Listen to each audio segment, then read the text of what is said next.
All right, today we're talking about Exodus 13 through 20. Is that right? 13 to 20?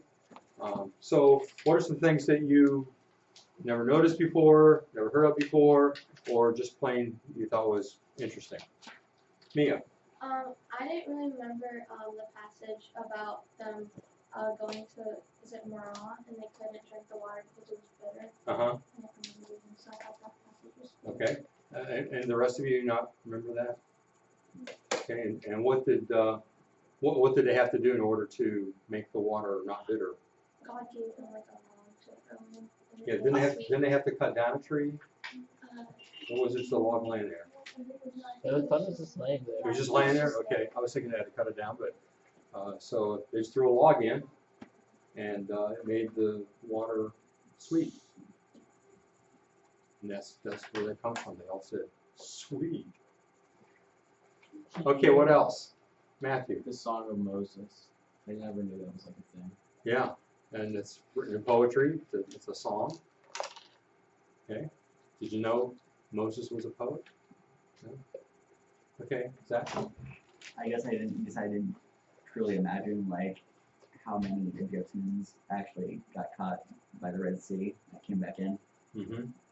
Hearing about all the chariots and stuff like that actually helped me kind of imagine. Yeah, a lot. Yeah. Yeah, that's the technical term for it, a lot. All right, good. Anything else? Hi. You need a pass? Yeah. Okay, those of you that are watching at home, this is what happens when someone, actually she was doing something that she was supposed to do. We were doing an experiment last period, and we ran a little bit over.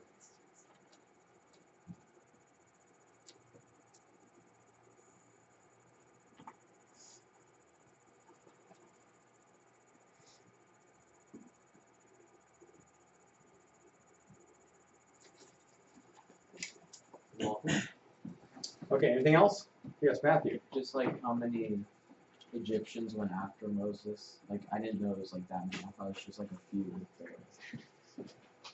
Yeah, and maybe that's a picture you saw somewhere in a Bible story book or something you just saw a few, but much more than that. I thought it was cool how the Lord appeared to them by day in a cloud, or in a pillar cloud, and then by night he would travel in a cloud of fire, and just to give them life. And so it's like, that was cool. Yeah, now there's an interesting thing about the cloud. Why would there be a cloud by day? Well, most of the time, at least the pictures I've seen, they show a pillar of fire and a pillar of cloud, kind of a straight thing, because we think of a pillar like that. But some think that the cloud was actually over them. And having been in that part of the world in the summertime, it is very hot. I've probably told you it was over 100 degrees, I think every day we were there, sometimes over 120. Now, if you're an Israelite, well, what did the cloud and the fire tell them? When it was time to what? Leave or stop. All right, so if the cloud is actually over their heads, shading them from the hot sun, and you're an Israelite, and that cloud starts to move, what are you going to do? Why? Because it's cool. Yeah, you don't want to get burned up by the sun, so that's a no-brainer, right? Okay, anything else? What else did you see? Mia? I didn't remember Jethro coming to his wife, Uh-huh. Who's Jethro? his father-in-law. Yeah. Yeah, they came to meet them along the way. Do you remember Moses' wife's name? Sarah. No, that's Abram. Zipporah? Zipporah. Yeah. All right, good. Anything else? You guys are noticing some good stuff. Amazing what having you write it down has done. All right, we want to continue looking at the Passover Seder. We were watching a video yesterday, and I'm hoping that it will continue. We're having some internet problems, so the only thing I can do is try and see if it will run. I remember what was the the father of the family doing when we stopped last time? Looking for the bread crumbs. Okay, not exact. I don't think it was breadcrumbs, was it? What Something. exactly was it? The yeast or leaven. And because what? What did we talk about? What that represents? What's leaven represent? The dirt, like. Yeah, that's the physical representation. What does it mean spiritually? What does leaven mean? Often in the Old Testament, and particularly in this instance, maybe we can talk about that. Maybe he didn't mention leaven stands for sin. So in getting the leaven out of the house, you're really saying what? You're getting sin out of yourself. Okay, let's see if this will run. Steady hand It is. scrapes them up his, wraps them up in the napkin, and then in ancient times, and still in Israel, the father marches off to the local synagogue where there's a bonfire burning in the courtyard. He takes the package, he tosses it into the bonfire, and so declares his house now proper. And it's an ingenious way for the men to get out of the house cleaning, right? But you know something? The Apostle Paul makes a very specific analogy to this custom of Ben Hamet searching out of the leaven.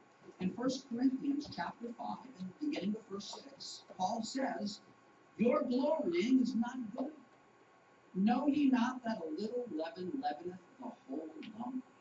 Purge out therefore the old leaven, that ye may be a new lump, as ye are unleavened. For even Christ, our Passover, is sacrificed for us. Therefore let us keep the feast, not with old leaven, neither with the leaven of malice and wickedness, but with the unleavened bread of sincerity and truth." And so we see from that passage that leaven is not just something with yeast in it. In the Bible, leaven is a symbol for sin. And Paul points out that just as leaven is a symbol for sin, so then this unleavened bread, the matzah which we eat at the Passover, this then is a symbol of purity and righteousness before God. Now, ladies, I know you must be thinking that it doesn't seem quite fair that you are the ones that have to do all the hard work cleaning house, and the man gets all the ceremonial glory by declaring it clean. Well, ladies, you have your very own bit of ceremonial glory, which is called the Brachut Haner, the lighting of the festival candles, and this actually ushers in the celebration of the Passover. At this time, the mom will take this book, which we call Haggadah. Haggadah is a Hebrew word. It means the story or the telling. And within this beautifully bound and beautifully illustrated book, you have all of the story and the ceremony and the prayers associated with the observance of Passover. So mom takes the Haggadah and she reads a special prayer from it as she lights the Passover candles. Baruch atah Adonai Eloheinu melech haolam, asher kishanu b'mitzvotav, v'tzivanu v'hadnu k'ner shel Pesach. Blessed art thou, O Lord our God, King of the universe, who sanctified us by thy commandments and commanded us to light the lamps of Passover. Now I think it's appropriate that it is the woman rather than the man who lights the candles and so brings light to the festival table. Because in the same way, it was not through a man, but rather through a woman and the will of God that the light of the world came into the world. As the prophet Isaiah declared, "Behold, a virgin shall conceive and bear a son, and you will call his name Emmanuel, a light to lighten the Gentiles, and the glory of my people Israel." And at this time, our Passover celebration can begin. Passover is observed largely in the home, around the family dinner table, and you'll notice pillows on the chairs at the dinner table. And this is simply because in the first story of Passover, as we read in Exodus 12, God commanded the children of Israel to eat standing, loins girded, shoes on our feet, and staves in our hands. We had to be ready to take off at a moment's notice. And in ancient Near Eastern culture, only 3 people could recline at the meal. Slaves always had to stand. Once we were slaves, now we are free. And so, to symbolize that freedom, we recline on pillows. The father is especially appointed to lead his family in worship, And so he wears this special ceremonial garment called a kittel, which is the same garment worn by the priest in the temple when he ministered there. Of course, the father is high priest of his home, and he also wears this mitre, which symbolizes a crown from the ancient Near East. He is priest of his family and king of his castle. Appropriately attired, he leads his family in worship. And the Passover is not only a time for mothers and for fathers, it's especially a time for the children. And the kids are invited to participate in a number of different ways, but most significantly through the chanting of the Manish Tanakh, or 4 questions which are asked of the father. And the father answers the child and then explains through that the meaning of the Passover for his family. Now, being the youngest boy in my family growing up in Boston, Massachusetts, it was always my honor to pronounce these questions. And here's what the first couple sound like. Manishtanah halayla hazeh mikol halelot shelachol halelot onu moflim chametz matzah halayla hazeh kulo matzah, which means, why is this night different from all other nights? On all other nights we eat leavened bread, but tonight we eat only unleavened bread. And after chanting all 4 questions, the father then answers the child and so leads his. Did you notice when the child was singing the question, did you hear the word matzah? It's the word for bread. The unleavened bread is called matzah. You probably heard that before, right? But if you listen carefully while they're singing the Hebrew, you might recognize some words here and there. Family in worship at the Passover. Now, not only are there 4 questions for Passover, there are also 4 cups. Actually, each of us has 1 cup as we sit at the table, but you see, we drink from that cup 4 different times throughout the Passover. It kind of serves as an outline for the celebration. And each time we drink from the cup, it has a different name and symbolism given to it. And the first cup is called Kiddush, which means sanctification, because with this cup we sanctify all that follows in our Passover observance. Now, there's a traditional Hebrew prayer we say over this cup, and certainly our Lord Jesus said that prayer, and then he said something afterward which directly relates to that Hebrew prayer. Amen.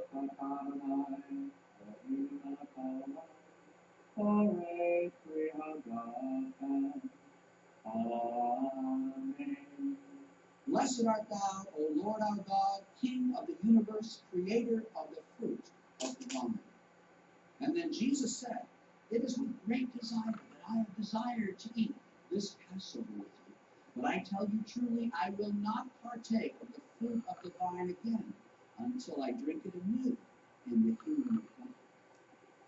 You see, Jesus spoke of a new, or perhaps a fulfilled Passover in the kingdom. And with this cup, he sanctified all that was to follow in his own special Passover there in the upper room. Everything in Passover is now blessed and sanctified, and everything has a particular order to it as well. Seder is the Hebrew word for order. The Passover is referred to as a Seder meal, and this is a Seder plate. And despite its appearance, it's not for deviled eggs. You notice the 6 compartments on the Seder plate? Well, they correspond to the 6 different items displayed down through here, and a little bit of each of these items is placed on the Seder plate. And the first that we have is harvest, which is Hebrew for greens. And the rabbis tell us that the greens represent life. And we will take some salt water, which represents the tears of life. And we dip the greens into the salt water, and so we are reminded that during our slavery in Egypt, our lives were immersed in tears. For truly, a life without redemption is a life immersed in tears. But we also remember that God redeemed us with a mighty and outstretched arm. He brought us out of bondage through the Red Sea and into freedom. And so by his mercy and grace, our lives have been drawn from tears.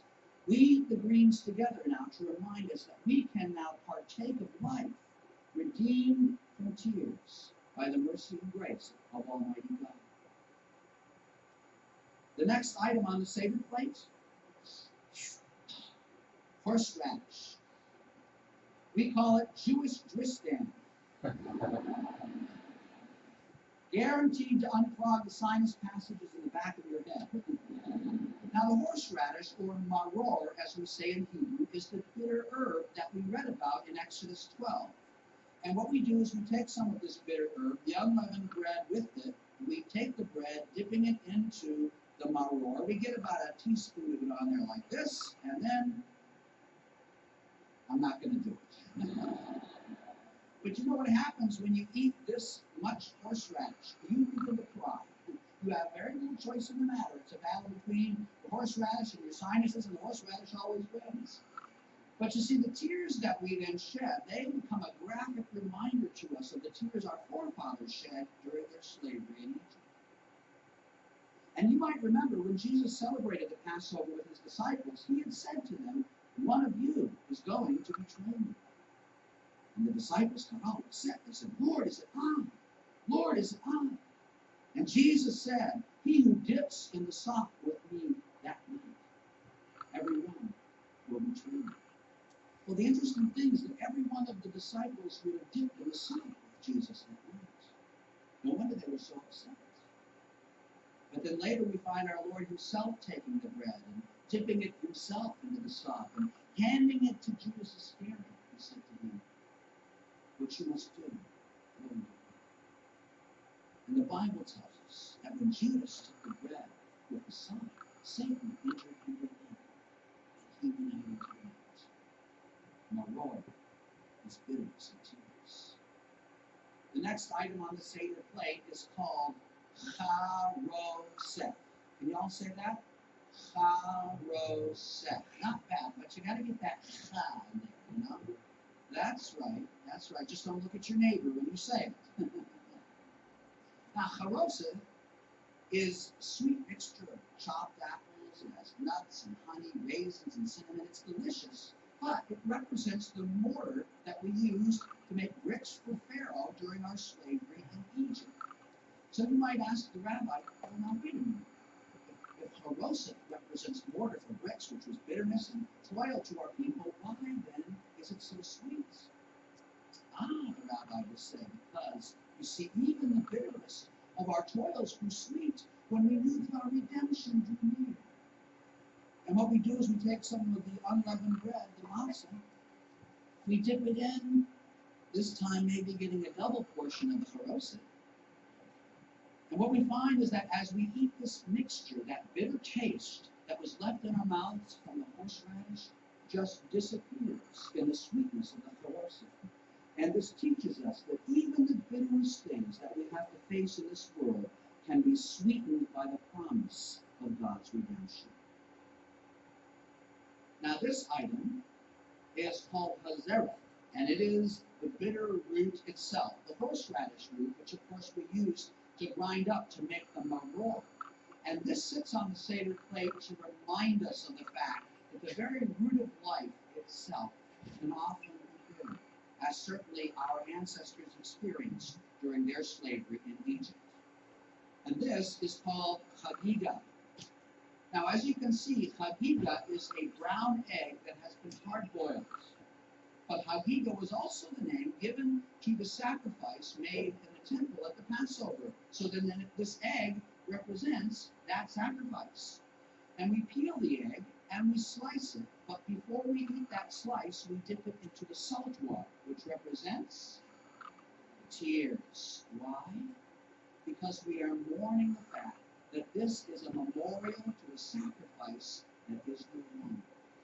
The sacrifice of the Passover lamb, which was central to the Passover observance, but which only could occur in the appointed place, the tabernacle, and then later the temple in Jerusalem. But you see, in 70 AD, Titus and his Roman legions marched into Jerusalem. They destroyed the city, they destroyed the temple, and from that day until this present, there has no longer been sacrifice in Judaism, and because of that, my people at the Passover mourn the loss. In fact, because of this, the rabbis tell us we can no longer even eat lamb as the main course of the Passover meal.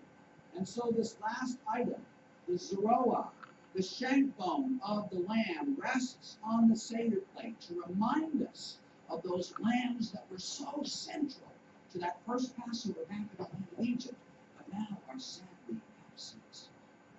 And we read about those lambs in Exodus 12. God commanded the children of Israel to take a yearling male lamb without spot, without blemish, without any broken bone. We were to take that lamb and to sacrifice it. Now this reminds me of another Passover, who, contrary to Roman custom, did not have his legs broken, and he hung on the cross. And so did Christ fulfill messianic prophecy. Now we come to the second cup, which is called the cup of plagues. We don't drink from this cup right away, but rather we dip our finger in the cup and drop a drop on the plate in front of us, one for each of the plagues God visited on the land of Egypt. A full cup is a symbol of fullness of joy, so we want to symbolically lessen our joy as we remember the suffering of the Egyptians. The blood, hail, locust, frost, lightning, flies, pestilence, boil, darkness, slaying of the firstborn. 9 times Pharaoh hardened his heart, and each time God sent a plague upon the land of Egypt. But the 10th plague was the worst of all, the death of the firstborn. Now, God told the children of Israel to take the blood of that sacrificed lamb, to put it in a basin, and to go outside of their homes and apply that blood to the doorposts of their houses, putting it first on the top lintel and then on the 2 side posts. The blood of the lamb on the top lintel and the 2 side posts. And some have remarked that this may have indeed made the sign of a cross with the blood of the lamb on that doorpost. That night death flew to the land of Egypt. There was weeping and wailing as never before till Pharaoh cried out, let them go, or I'll die. But everywhere that the blood of the lamb was on the top lintel and the 2 side posts, death passed over that house. And so redemption came that night to the children of Israel in the land of Egypt.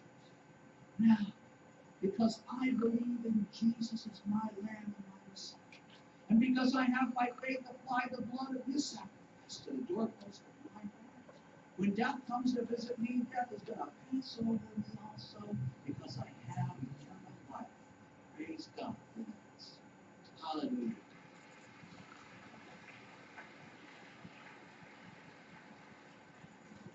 Now this is called a matzah tash. A matzah tash. You already know that matzah is the unleavened bread we eat at the Passover, and tash just means bag. So this is a bag for unleavened bread. In fact, there are 3 pieces of unleavened bread inside this matzah tash, and each piece is in its own section or its own compartment. And the rabbis tell us that the matzah tash represents a unity. 3 pieces of bread, 1 bag, 3 in 1. And yet there is a great deal of disagreement among the rabbis as to which unity this matzah tash represents. One rabbi says that the matzah tash represents the unity of the patriarchs. You know, Abraham, Isaac, and Jacob. Another rabbi says, no, the matzah tash represents the unity of worship in Israel, represented by the priests, the Levites, and the people of Israel. And so on go the explanations. Well, I believe the matzah tash represents a unity also. But I believe that the matzah tash represents the unity of our triune God, Father, Son, and Holy Spirit. And here's why. During a particular time of the Passover, we will reach into the second or middle compartment of the matzah tash. Now you can ask the rabbi, why do we take the second piece and leave the first and third pieces untouched? And the answer is, we don't know.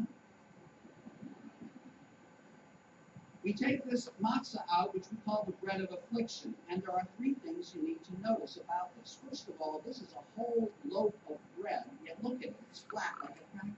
And that's because it's completely unleavened. There's no yeast in it whatsoever. In fact, we're so concerned this bread be unleavened that we roll it out, and before we bake it, we quickly pierce the bread. And then we bake it in a high temperature on a rack in that oven, and you see those brown stripes that are baked onto the bread. So all matzah is unleavened, striped, and pierced. Are you with me? We take this second piece from the middle compartment of the matzah tash and we break it in half. And we take this broken piece and we wrap it in a linen cloth or in a linen bag, and it is now called the afikomen. Afikomen is a word meaning it comes later. And that's exactly what happens with this bread. We carry it outside of the room of celebration to be hid for a time, buried, if you will. And this is such an important part of the celebration that the entire meal cannot be completed without that second piece. And we'll get back to that in just a minute. But I'm curious, how many of you have been to a Passover before? Good, many of you. And for those of you who've never been, let me encourage you, if you have the opportunity, go. But let me also warn you, if you're going to a Passover, eat lightly that day or not at all, because you are really in for a meal. I want to assure you, Passover is much more than parsley and horseradish. We eat and we eat, but unfortunately, that's the part of the Passover I forgot to bring with me here this morning. Towards the end of the meal, the head of the house will say to all the children, go and search for the afikomen. And the kids didn't necessarily see where it was hidden, so they have a great time looking for that piece. And the child who finds it brings it back to the head of the house and receives a reward for finding that second piece. The head of the house then stands and continues this ancient ceremony of the matzah tash and the afikomen by unwrapping this special bread from the linen cloth. He takes it out and begins to break off small pieces for everyone seated at the table. Everyone now receives a piece of this bread. Does this remind you of anything? See, brothers and sisters, if the matzah tash represents the unity of the patriarchs, Abraham, Isaac, and Jacob, why then is the middle portion broken, buried, and brought back? If the matzah tash represents the unity of worship, the priests, the Levites, and the people, why is the middle portion broken, buried, and brought back? But if the matzah tash represents the unity of our triune God, Father, Son, and Holy Spirit, then we know why. It's because Jesus, the second person of the Trinity, was broken in death, wrapped in a linen cloth, buried in the tomb, and then brought back, resurrected by the power of God, conquering sin and death, so that it is no wonder. Hallelujah. It is no wonder that Jesus took this bread and broke it and gave to his disciples, saying, take, eat, this is my body, broken for you. Do this in remembrance of me. Do this in remembrance of me. Just to make sure you didn't miss it, did you understand the significance of the matzah, the one they brought out, having stripes and being pierced? Anybody need to have that explained? I don't want to insult your intelligence, I want to make sure you got that. God moves in peace. And then our Lord took the cup. Now, you know we take the cup 4 times during the Passover. But you see, the New Testament tells us that Jesus took the cup after they had supped, after the meal of the Passover. So we have the first 2 cups, then comes the meal, and the cup that comes directly after the meal is the third cup. And the third cup is called the cup of blessing and redemption. The cup of blessing which we bless, the cup of redemption looking back to the redemption God brought our forefathers from Egypt, and looking forward to that redemption when Messiah comes. And Jesus there in that upper room with his disciples raised the third cup, the cup after supper, and said, this cup is the new covenant in my blood, poured out for you for the remission of sins. What new covenant was he speaking of? The one that was promised by Jeremiah. In Jeremiah chapter 31, the prophet said, behold, the days are coming, declares the Lord, when I will make a new covenant with the house of Israel and with the house of Judah, not according to the covenant that I made with their fathers in the day that I took them by the hand to bring them out of the land of Egypt, my covenant which they break, although I was a husband to them, saying the Lord. You see, that was the problem with that first covenant. It became a broken covenant. But this shall be the covenant that I will make with the house of Israel after those days, declares the Lord. I will put my law in their inward parts, and on their hearts I will write it. That first covenant was written on tablets of stone. The new covenant was to be written on the tablet of our hearts. And I will be their God, and they shall be my people, declares the Lord, for I will forgive their sin and remember their iniquity no more. Oh, this then was the ultimate condition upon which the new covenant rested. For no longer would sin be atoned for through daily offerings of animals in the temple, but once and for all would God deal with this most difficult of human predicaments. And now we find Jesus there in that upper room with his disciples, taking the cup, taking the bread, taking the cup after supper and saying, that which you've been waiting for, that which was promised, that new covenant has now come in my blood. Imagine how the disciples must have felt after having celebrated this Passover year after year after year, and then one day in that upper room in Jerusalem, seeing its very fulfillment. To imagine that God, in redeeming ancient Israel from bondage in Egypt, wove into that very fabric of the story a great picture, the greatest picture of all, of the redemption of the world from the Egypt of sin through the Passover lamb, who is Jesus the Messiah. And of that redemption you and I partake today, if we know Christ as our Savior, if we have by faith applied the blood of his sacrifice to the doorpost of our hearts. Jesus is our Passover lamb. Hallelujah. We've been redeemed by the precious blood of the Lamb of God, and you know the Bible says, let the redeemed of the Lord say so. What other response is fitting but for us to give thanks and praise to say so? Hallelujah. And that's exactly how Passover concludes. After having the climax of the bread and the cup after supper, we have a say-so celebration where we sing hymns of praise from the Jewish national hymn book. You all have copies, right? Well, you do, you know, the Psalms. And Psalms 113 through 118 are sung at this time. They're called the Hallel Psalms. You know, the Hebrew word hallelujah means praise the Lord. Hallel is simply praise. The songs of praise are taken together with the cup of praise, the fourth cup, which is raised up in praise to God. And we conclude the Passover every year by saying, Lashana Haba Berushalayim, next year in Jerusalem. Because you see, brothers and sisters, this Passover is not only a commemoration of a redemption in the past, but it bears with it the hope of a redemption yet to come. And therein lies the burden of my heart. For my people are waiting. They're still waiting. And they don't know of that redemption which is already come. And there is a tradition that at the Passover, Elijah himself, the forerunner of the Messiah, will come to tell us he's on his way. And so at each Passover table, there's a special place setting and a special cup. Nobody sits at this place and nobody drinks from this cup. It's Elijah's cup. And at a particular time, the head of the house will say to the youngest child, go and open the door for Elijah. And as the door is opened, we all stand together and say, Baruch haba b'Shem Adonai. Blessed is he who comes in the name of the Lord. And then together we sing what is the oldest Hebrew melody known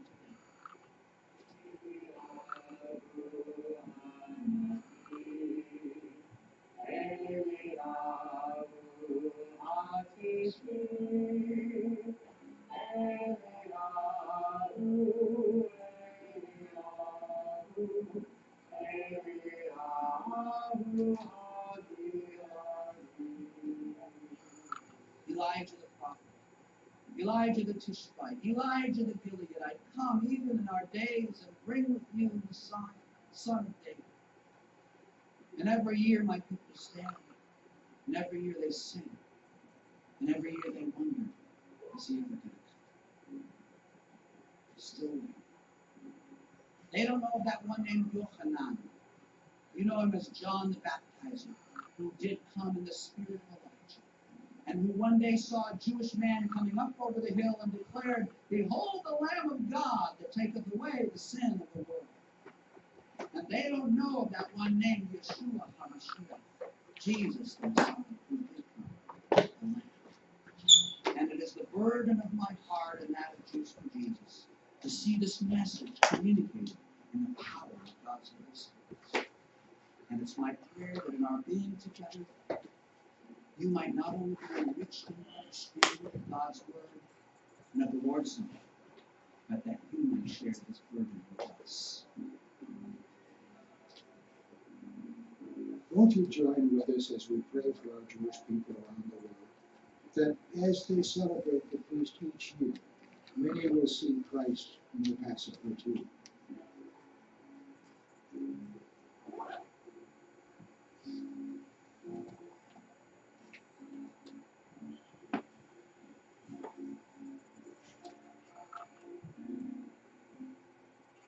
Well, I hope you found that informative. Did you? Is that interesting? Hopefully some things you maybe didn't know before about Passover. It's very significant that this tradition that's been passed on for over 3,500 years, for 1,500 of those years was before Christ came, and how it all pictured Jesus in the whole thing. And then now, Jewish people today celebrate that and do all those things and don't know why they do them, and yet it pictures Jesus. Isn't that neat? And that's what happened, or started on that night of the 10th plague. Tomorrow we'll talk about what happened to everybody else as the death angel went across. For tomorrow, I want you to read and note from Exodus 21 through 26. Exodus 21 to 26.